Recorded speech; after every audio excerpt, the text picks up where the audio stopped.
اور جس کو قبر میں ڈال دیا جائے گا اور سانپ اور بچھو کا اس کا گھر ہوگا، کیا وہ بھی کہیں ہنستا ہے؟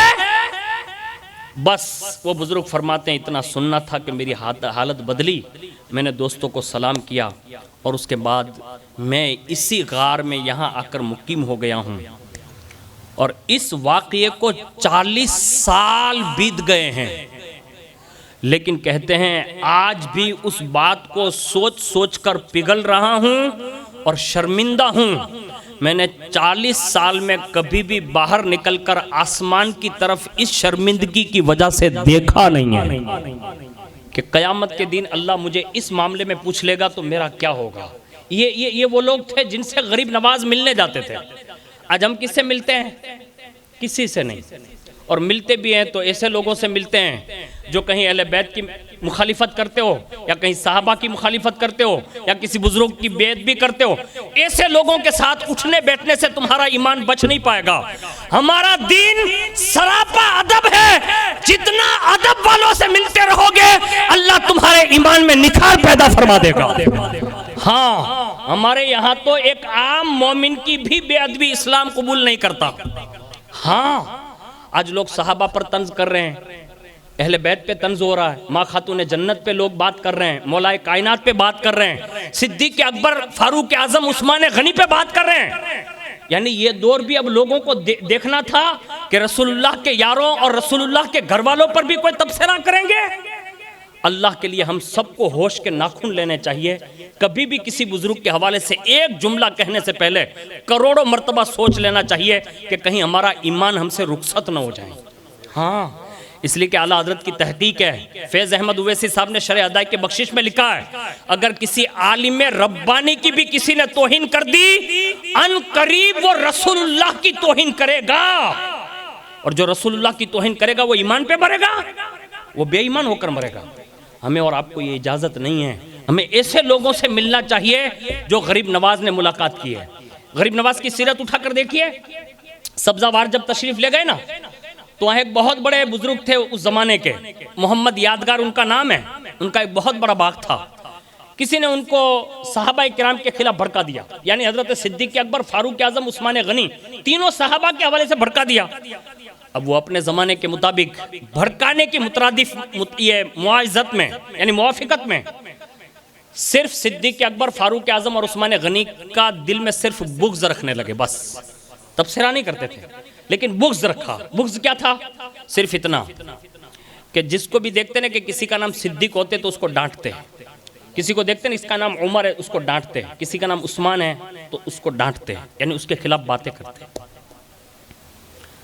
حضور سرکار غریب نواز کی تاریخ میں لکھا ہے کہ جب سبزہ وار میں داخل ہوئے نا تو غریب نواز کا پہلا قیام اس کے باغ میں ہوا۔ کس کے؟ یہ جو یہ ربز کی طرف خالی ان کا رجحان ہوا تھا لوگوں کے بہکانے پر صحابہ کے حوالے سے، بس وہ اندر جا ہی رہے تھے، اندر جا رہے تھے تو خادم نے کہا حضور یہ باغ میں نہ رکے۔ کہا کیوں؟ کہا یہ محمد یادگار کا ہے، بس نام خالی سنا نا، تو کہا اب معین الدین یہیں رکے گا، یعنی اندر گئے نہیں رکے، اندر گئے، کہا یہیں رکے گا۔ کہا حضور وہ بہت سخت دل ہے اور یہ ان کا باغ ہے، آپ کی کوئی بیعت بھی نہ کر لیں۔ قربان جائیں، عطائے رسول بن کر آئے تھے، رسول اللہ کی عطا بن کر آئے تھے نا، سبق سکھانا تھا اس بادشاہ کے مالک کو، محمد یادگار کو۔ گئے اندر، اپنی نماز وغیرہ شروع کر دی، خادموں سے کہا بیٹھ جاؤ، سب بیٹھ گئے۔ تھوڑی دیر ہوئی نا تو وہ بندہ آیا اور جیسے آئے نا تو لوگوں کو دیکھ لیا، کہا یہ لوگ کون ہیں؟ تو کہا کہ یہ ایک درویش آئے ہوئے ہیں، اندر ہے اور وہ انہی کے ساتھ میں ہے، بس اتنا سنا۔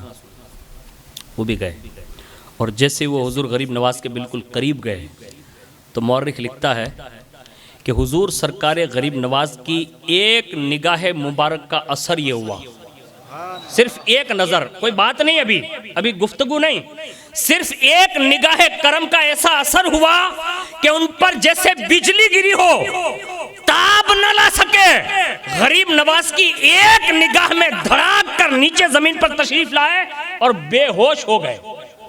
یعنی کون؟ یہ محمد یادگار بے ہوش ہو گئے، گر گئے نیچے۔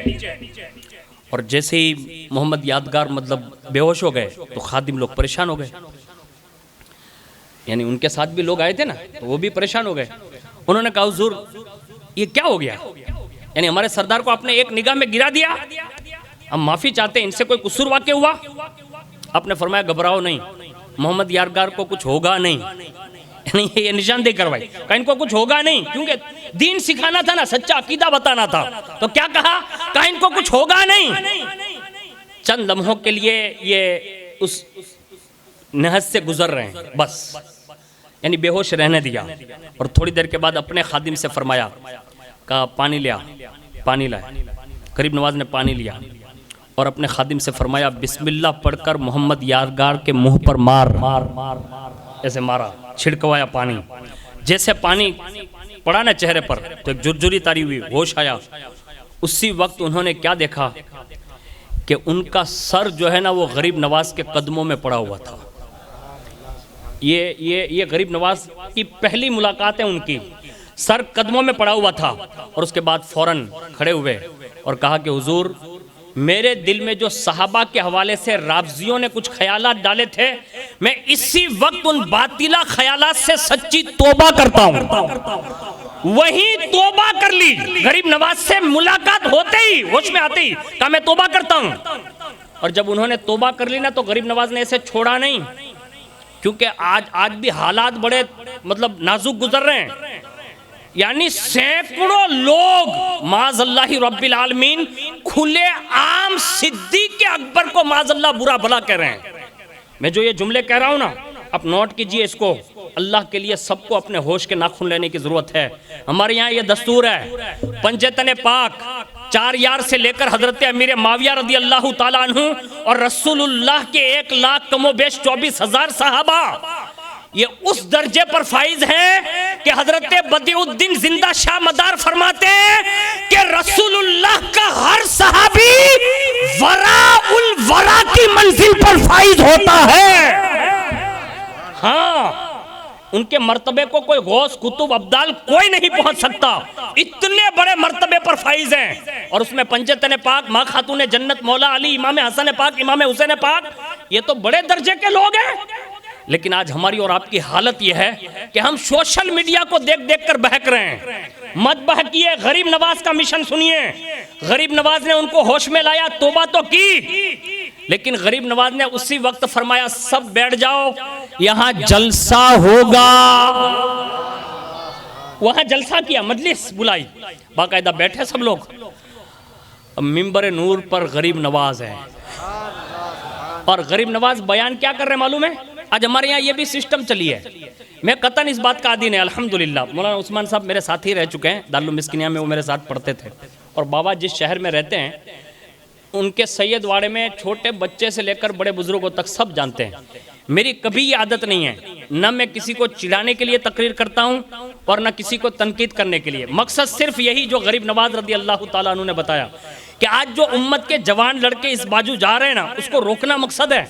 ہمارے یہاں تو یہ حال ہے، جو جہاں جیسا ماحول دیکھا اسی کے حساب سے لوگ چڑھانے کے لیے تقریر نہیں ہوتی، لوگوں کو سمجھانے کے لیے تقریر ہوتی ہے۔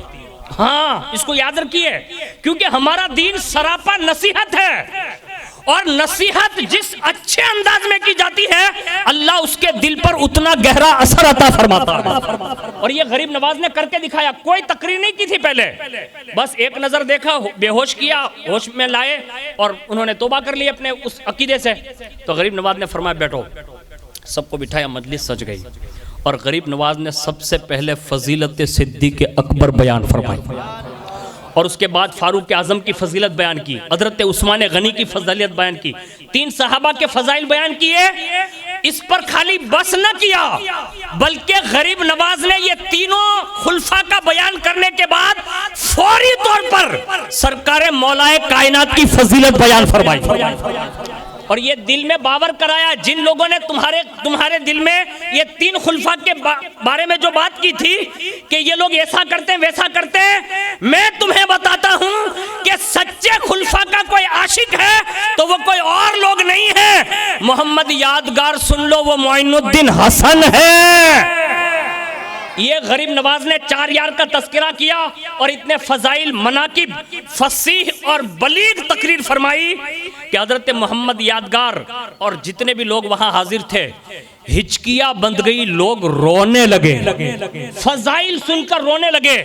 یہ چاروں خلفاء کے فضائل بیان فرمائے، اور اس کے بعد سنو، اس کے بعد تو یہ بات تو ہو چکی تھی، لیکن قربان جائیں غریب نواز کی اس تقریر کا اتنا گہرا اثر ہوا۔ محمد یادگار کہتے ہیں حضور اب دوسروں کے در پر کیوں گھمواتے ہیں، اب ہاتھ بڑھائیے، اپنے ہاتھ پر بیعت بھی کروا لیجیے۔ یعنی وہیں مرید ہوئے، اور اس کے بعد بیعت ہونے کے بعد اپنا تمام مال جتنا بھی تھا محمد یادگار کے پاس سب اللہ کی راہ میں تقسیم کیا، اور حضور غریب نواز سے کہتے ہیں کہ حضور اب یہ باغ میں رہ کر کیا کروں گا، جس گلزار کی طرف آپ جا رہے ہیں نا میں بھی اسی گلزار کا مسافر بن جاتا ہوں۔ کہا محمد یادگار اتنے بڑے باغ کے مالک کو یہ چھوڑ دو گے؟ کہا جب آپ نے اصلی باغ کا مطلب راستہ بتا ہی دیا ہے تو یہ فانی باغ سے کیا دل لگانا ہے، یہ سب اللہ کی راہ میں دیتا ہوں، آپ کے ساتھ ہندوستان جانا چاہتا ہوں، چلنا چاہتا ہوں۔ کہا چلو چلے۔ غریب نواز رضی اللہ تعالیٰ عنہ کی بارگاہ میں ایسی حاضری ان کو نصیب ہوئی اور ایسی مقبول حاضری نصیب ہوئی کہ حضور سرکار غریب نواز کے وصال کے بعد آپ کے مزار پر انوار کی سب سے پہلی خدمت کا بھی آپ کو حصہ نصیب ہوا، یعنی باقاعدہ خادم رہے۔ دوسرے نمبر پر لکھا ہے کہ سرکار غریب نواز کے دربار کی خدمت کا صلہ یہ ملا کہ ان کے قدموں میں مرنا بھی نصیب ہوا، دو نعمت ملی۔ اور تیسرے نمبر پر فرماتے ہیں کہ آپ کا مزار شریف یعنی محمد یادگار علیہ رحمہ کا مزار شریف سرکار غریب نواز کے روضہ پاک سے پورب کی جانب اولیاء مسجد کے دکھن جانب حضور غریب نواز کے روضے کے احاطے میں موجود ہیں، یعنی قرب میں سلایا ہوا ہے، قریب میں سلایا ہوا ہے مسجد اولیاء کی طرف۔ اور فرمایا اسی میں حضرت محمد یادگار کی اہلیہ جو تھی نا ان کو بھی اسی مزار میں دفن کیا گیا، یعنی پورے یہ سارے لوگ اسی میں دفن ہیں، یعنی قریب میں اولیاء مسجد کے۔ اور فرماتے ہیں کہ حضور غریب نواز کے جو خدام ہیں جس کو شیخ زادگان کہتے ہیں یہ محمد یادگار کی اولاد میں سے ہیں، یہ شرف ملا۔ اور فرمایا گیا کہ حضرت محمد یادگار کے مزار شریف کے قریب ہی نظام سکا جن کو بادشاہ نمروز ایک دن کا بادشاہ کہا جاتا ہے ان کی قبر بھی وہیں غریب نواز کے قریب میں ہے۔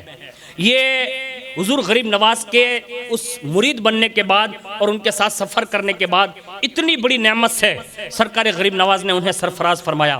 آج ہم بھی آپ بھی چاہتے ہیں کہ حقیقی معنوں میں غریب نواز کی نظروں میں معزز ہو جائیں، تو ہمیں یہ چاہیے کہ ہم غریب نواز کے مشن کو زندہ کریں۔ غریب نواز نے بزرگوں سے ملاقات کی ہے، ملاقات کریں۔ اگر کوئی ظاہری طور پر نہیں ملتا تو کم از کم مزارات پہ جائیں، علماء سے ملے، سادات سے ملے، پیران نظام سے ملیں، اور بزرگوں کے جو بھی تذکرے آپ کو آئے نا آپ ضرور کریں، لیکن کسی بزرگ کی بے ادبی نہ کریں۔ اگر بال برابر بھی بے ادبی کرو گے یا ہو گئی تو اللہ کی عزت کی قسم فوری طور پر بارگاہ نبوی سے ہٹا دیا جاتا ہے، اور یہ باقاعدہ مطلب کنیکشن فوراً کاٹ دیا جاتا ہے۔ اس لیے کبھی یہ کام نہ کرنا، اور اگر کوئی ایسا کرتا بھی ہو نا تو فقیر برکاتی کا تو مشورہ یہ ہے انہیں فوراً روکے اور کہے کہ بھائی آپ بیٹھ جائیں، ہم یہ تقریر سننے کے لیے حاضر نہیں۔ ہمیں تو الحمدللہ کل بھی ادب کا لحاظ تھا، آج بھی ادب کا لحاظ ہے، اور قیامت تک انشاءاللہ اپنے بزرگوں کا ادب کرتے رہیں گے۔ یہ طرز عمل ہمارا اور آپ کا ہونا چاہیے۔ اور اگر یہ ہو جائے نا آپ کہیں گے کیا یہ بھی کوئی بزرگوں نے کیا؟ میں آپ کو غریب نواز سے ہی بتا دیتا ہوں کہ بزرگوں کا ادب یہ بزرگوں سے ثابت ہے۔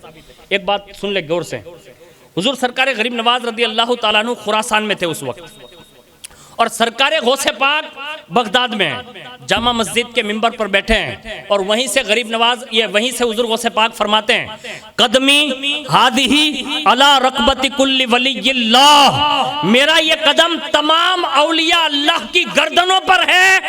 بغداد کی جامع مسجد میں اعلان ہے، خراسان میں غریب نواز ہے، وہیں سے سر بھی جھکایا اور کہا صرف میری گردن پر نہیں میرے سر پر بھی ہے، میری آنکھوں پر بھی ہے، اور یہ قدم لیا۔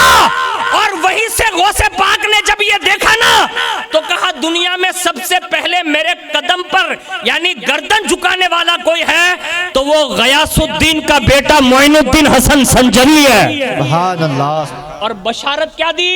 فرمایا ان قریب اس سے میں ہندوستان کی ولایت عطا فرمانے والا ہوں۔ یہ ادب کا صلہ ملا. آج ہمیں بھی چاہیے سادات کا ادب کریں, علماء کا ادب کریں, پیران نظام کا ادب کریں, آگے ہمارے جتنے بزرگ ہیں ان سب کا ادب کریں. اپنی زبان جو ہے نا اس کو خوب سنبھال کر رکھیں, بے ادبی کا کوئی جملہ نہ نکالیں. یہی ہمارا دین ہے اور یہی ہمارا پیغام پوری دنیا لیول پر ہے.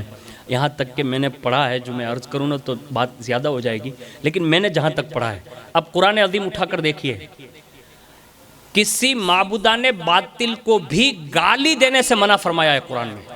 اب سمجھ رہے میری بات؟ یعنی دوسرے کے کسی کو گالی دینے سے منع فرما دیا. یعنی وہ معبودان باطل ہونے کے باوجود بھی قرآن یہ کہہ رہا ہے کہ اس کو گالی نہ دو. حدیث شریف اٹھا کر دیکھیے, حضور نے خود منع فرمایا, کہا کوئی بھی کسی کے خدا کو مطلب یعنی باطل خدا کو گالی نہ دے. لوگوں نے کہا حضور ایسا کیوں؟ تو کہا میرے رب نے منع فرمایا, اور فرمایا کہ اگر تم ان کے خداؤں کو گالی دو گے تو وہ معاذ اللہ تمہارے خدا کو گالی دے گا. یہی ہوگا نا. حضور نے ایک جگہ پر فرمایا ایک وقت ایسا آئے گا کہ لوگ اپنے ماں باپ کو گالی دیں گے. یہ ہے نا, آپ نے سنا ہوگا, کہا لوگ اپنے ماں باپ کو گالی دیں گے.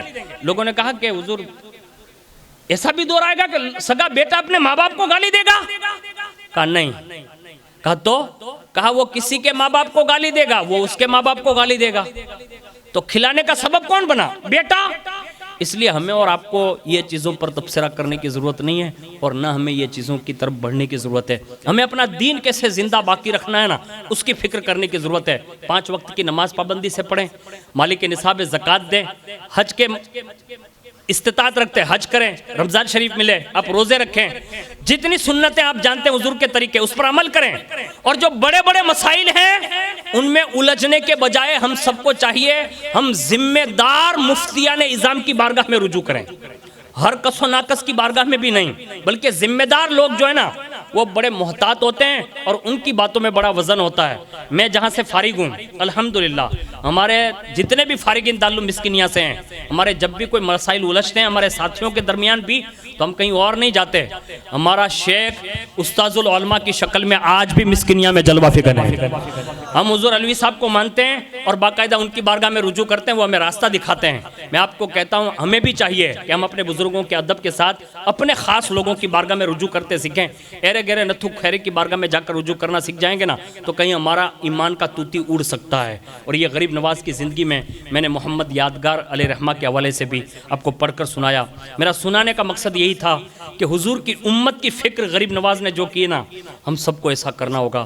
اللہ تعالیٰ مجھے آپ کو سب کو حق سننے, حق کہنے, حق پر عمل کی توفیق عطا فرمائیں, اور اللہ رب العزت آپ سب سے زیادہ مجھے عمل کی توفیق عطا فرمائیں. آمین برحمتک یا ارحم الراحمین. السلام علیکم.